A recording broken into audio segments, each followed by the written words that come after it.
On Friday, I shared a sneak peek of my new film, Am I Racist? Tickets are on sale right now at amiracist.com. In the scene, which you can find on my YouTube channel, you see the moment when I was kicked out of a support group for white people struggling with their white grief. What is white grief? Well, as someone who attended the workshop for more than an hour, I still don't know exactly.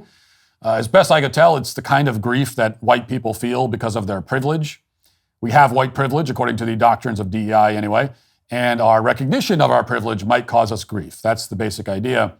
The film's all about my journey into anti-racism, a deeply personal journey, one where I must face myself and my whiteness and ask the titular question.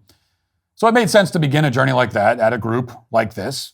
And as I shared on Friday, the session began quite well, in my opinion. I opened up, I shared my feelings. You'll see all that in the film.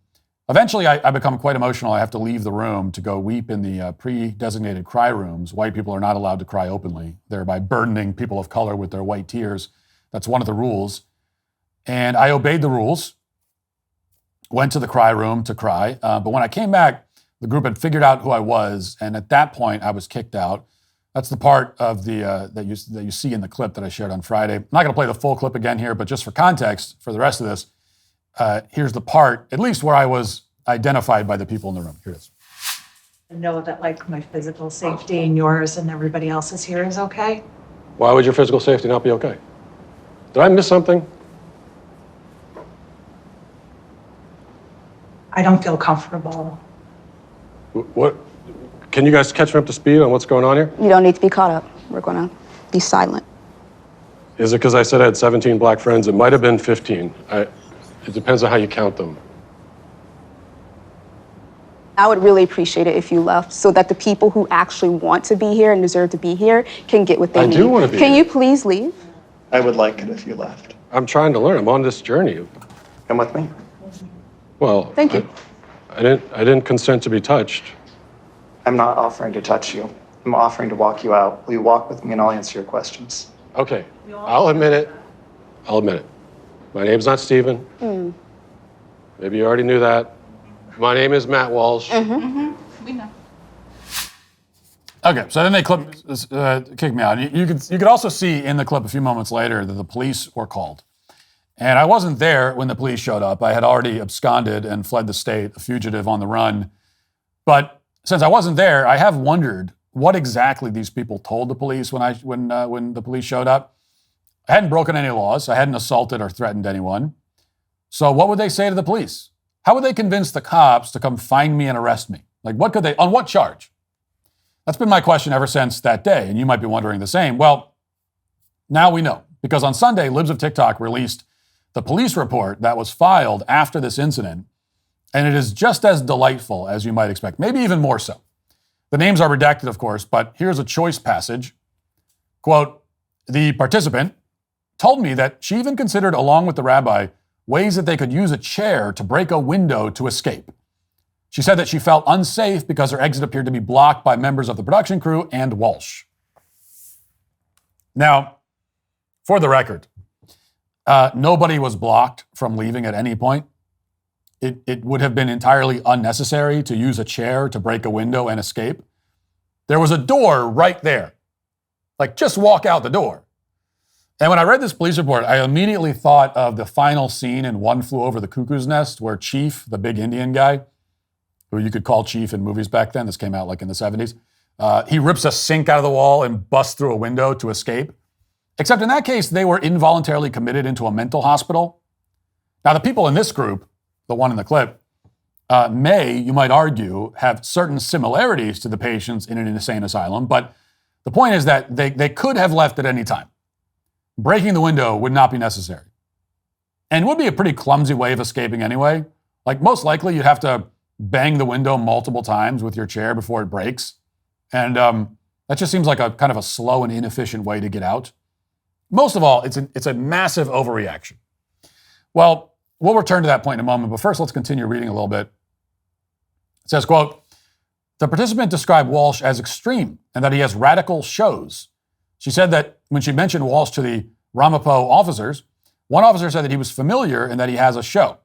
She told me that was concerning, and when I explained that there could be a number of reasons that an officer knows who Walsh may be, She didn't believe that to be the case and said the officer is a fan and that she cannot control what the officer does in his own time.